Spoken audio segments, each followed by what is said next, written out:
지난 2시간에 걸쳐서 하나님은 거룩한 자를 가까이 하신다. 그러므로 거룩하지 않고는 결코 하나님을 가까이 할 수 없다. 그러므로 우리는 항상 거룩해야 한다라고 말씀드렸어요. 자, 그런데 이 말씀을 들으면서 여러분은 어떤 생각이 들었습니까? 어떻게 우리가 하나님이 원하시는 만큼 거룩할 수 있느냐? 내가 거룩하니 너희도 거룩하라 라는 이 말씀이 너무 부담스럽게 느껴지진 않았습니까?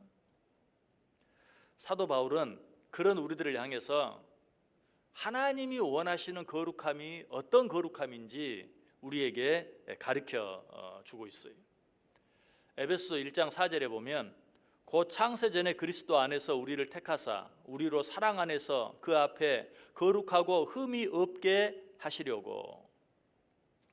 우리를 창세전에 택하여 주신 하나님께서 원하시는 거룩함은 우리들이 생각하는 것처럼 인간적이고 도덕적인 거룩함이 아니, 우리 아버지 되신 하나님께서 원하시는 거룩함은 당신 앞에서의 거룩함이, 하나님 앞에서의 거룩함, 즉 사람들 보기에 거룩한 거룩함이 아니라 하나님께서 보시기에 거룩한 거룩함.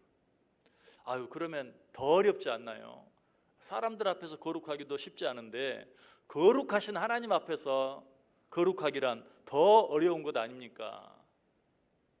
그렇게 생각할 수도 있는데 그렇지 않아요. 어떻게 생각해 보면 쉽냐면, 우리가 어떤 사람이 거룩한 사람인지 아닌지 판단할 때 그 사람을 10달 동안 배에 품고 있다가 낳은 부모의 입장에서 보는 거룩함과 그렇지 않은 다른 사람이 보는 거룩함은 완전히 달라요. 자, 어떤 사람이 잘못을 저질렀어요. 그런데 그것을 본 다른 사람들은 뭐라고 말합니까? 저 사람은 이런 잘못을 범했기 때문에 죄인입니다 라고 말해요. 그러나 그 아이를 10달 동안 배에 품었다가 낳은 부모는 뭐라고 말합니까? 이 아이는 원래 너무나 착한 아이입니다. 그런데 친구를 잘못 만나서 그렇게 되었습니다. 관점이 달라요. 우리 하나님이 보시는 거룩함이 그렇다는 거예요. 사람이 사람을 보는 거룩함은 저 사람은 이런 잘못을 했기 때문에 죄인입니다. 그러나 창세 전부터 우리를 아셨던, 그래서 우리를 부르시고 택하여 주신 하나님이 보시는 거룩함은 달라요.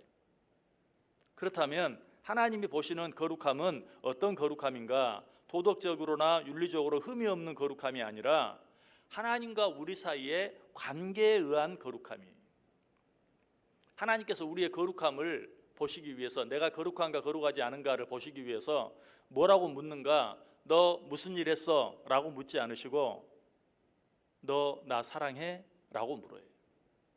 나는 너를 사랑한다. 그런데 너는 나를 사랑하느냐? 라고 물음으로 우리의 거룩함을 판단하시는 것이, 이 사실을 가장 잘 알 수 있는 게 어떤 사건입니까? 베드로를 향한 예수님의 질문. 베드로는 어떻게 했죠? 예수님을 3번이나 부인했어요. 그런 베드로에게 네가 왜 나를 부인했느냐라고 묻지 아니하고 예수님께서는 네가 나를 사랑하느냐. 그때 베드로가 내가 주를 사랑하나이다 라고 물으니까 베드로가 무슨 일을 했는지는 다시 묻지 아니하시고 내 양을 쳐라, 내 양을 먹여라, 내 양을 쳐라 라고 말씀해 주시는 것이, 그 하나님은 우리의 거룩함을 어떻게 판단하는가? 내가 무슨 일을 했는가? 내가 무슨 잘못을 했는가? 잘못을 저질렀는가 저질르지 않았는가? 몇 번이나 잘못했는가? 그런 걸로 우리의 거룩함을 보지 아니하고 나는 너를 사랑한다, 너도 나를 사랑하느냐? 하나님과 우리 사이의 관계를 통해서 우리의 거룩함을 보세요. 왜 그러시는가? 하나님의 유일한 관심사가 우리가 하나님을 사랑하는 것이기 때문에 그래요. 사도 바울은 로마서 13장 10절에서 뭐라고 말합니까? 사랑은 율법의 완성이니라. 사랑은 율법의 완성. 율법에 흠없이 행하는 것이 율법으로 완성하는 게 아니라 사랑이 율법의 완성이다. 그래서 예수님께서 베드로에게 네가 나를 사랑하느냐? 라고 물었을 때 주여 내가 주를 사랑하나이다, 그것으로 충분했다는 거예요. 오직 그것만 보시고 됐다, 내 양을 먹여라, 내 양을 쳐라 라고 말씀해 주셨어요. 우리는 주님을 사랑함으로써만 거룩해질 수 있어요. 우리의 행함으로, 잘못을 저지르지 않음으로 거룩해질 수 있는 사람, 하나님 앞에 거룩하다고 인정함 받을 수 있는 사람, 그래서 하나님을 가까이 할 수 있는 사람은 아무도 없어요. 오직 하나님을 사랑함으로써만 우리는 거룩해질 수 있다. 자, 그렇다면 하나님을 사랑한다는 건 뭔가? 우리가 누군가를 사랑하면 어때요? 늘 그 사람만 생각해요. 생각하지 않으려고 해도 생각이 나요. 하나님을 사랑한다는 것도 마찬가지. 하나님을 늘 생각하는 것이.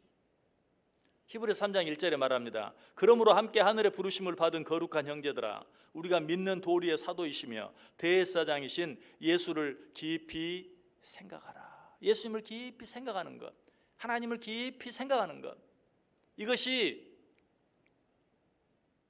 거룩함입니다. 이것이 하나님을 사랑하는 것이.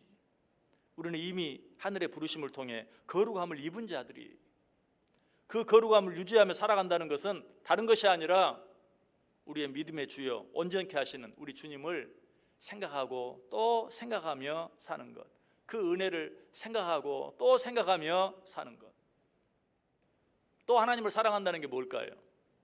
그 하나님을 깊이 묵상하는 것이, 무엇보다 그의 말씀을 깊이 묵상하는 것이. 여러분 연애해 보셨습니까? 혹시 연애 편지 받아보았습니까? 그 편지를 받으면 어떻습니까? 한번 딱 읽어보고 맙니까?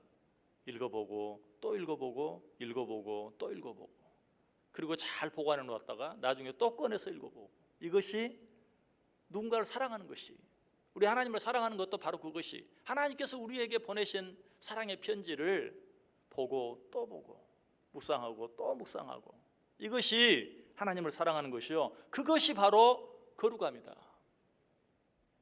또 하나님을 사랑한다는 게 뭘까요? 우리가 누군가를 사랑하면 어때요? 그냥 그 사람 생각만 합니까? 그 사람 편지를 읽기만 합니까? 아니, 만나서 구체적으로 서로 대화를 나눠야 돼. 이것이 사랑이 마찬가지. 하나님을 사랑하는 것, 하나님을 깊이 생각하고 하나님의 말씀을 깊이 묵상하고, 그리고 어때요? 하나님께 기도로 나의 모든 것들을 아뢰는 것이. 그래서 디모데전서 4장 5절은 하나님의 말씀과 기도로 거룩하여짐이라. 말씀을 듣고 기도로 아뢰고, 이것이 하나님을 사랑하는 것이기 때문에 말씀과 기도로 거룩하여진다라고 말하고 있어요. 여러분, 우리는 성도라는 이름을 가지고 있어요. 성도라는 이름의 뜻이 뭐라고요? 거룩한 자들. 혹시 그 이름이, 또 우리가 거룩해야 한다는 사실이 너무 어렵게만 느껴지고 너무 부담스럽게만 느껴지는 분이 있습니까? 우리 하나님께서 원하시는 거룩함은 부모가 자식을 보는 거룩함이라는 사실을 꼭 기억하세요. 우리 하나님이 원하시는 거룩함은 율법으로 흠이 없고 잘못이 없는 것이 아니라 하나님을 깊이 생각하고 하나님의 말씀을 묵상하고 또 묵상하고 하나님께 우리의 모든 사정을 기도로 아뢰고, 이것이 하나님을 사랑하는 것이요, 하나님은 그것을 거룩함으로 인정해 주신다. 하나님 우리를 거룩하다고 인정해 주시면 어떻게 한다고요? 하나님 우리를 가까이 해주세요. 가까이 해주세요. 오늘 하루 어떻게 살기를 원하세요? 하나님 생각하고 또 생각하세요. 하나님의 말씀 묵상하고 또 묵상하세요. 어떤 방법으로든 하나님께 기도하고 또 기도하세요. 그렇게 함으로 하나님을 사랑하세요. 그것이 거룩함이, 그 거룩함을 이루며 살아갈 때 하나님께서 오늘도 저와 여러분과 함께 해주실 것이, 이런 거룩함으로 말미암아 오늘 하루 하나님을 가까이 하며 살아갈 수 있는, 아니 하나님이 나를 가까이 해주시는, 그래서 내가 너를 사랑한다 라고 말씀해 주시는 그 말씀을 들으며 살아갈 수 있는, 느끼며 살아갈 수 있는 귀한 하루 되시기를 주님의 이름으로 간절히 축원합니다.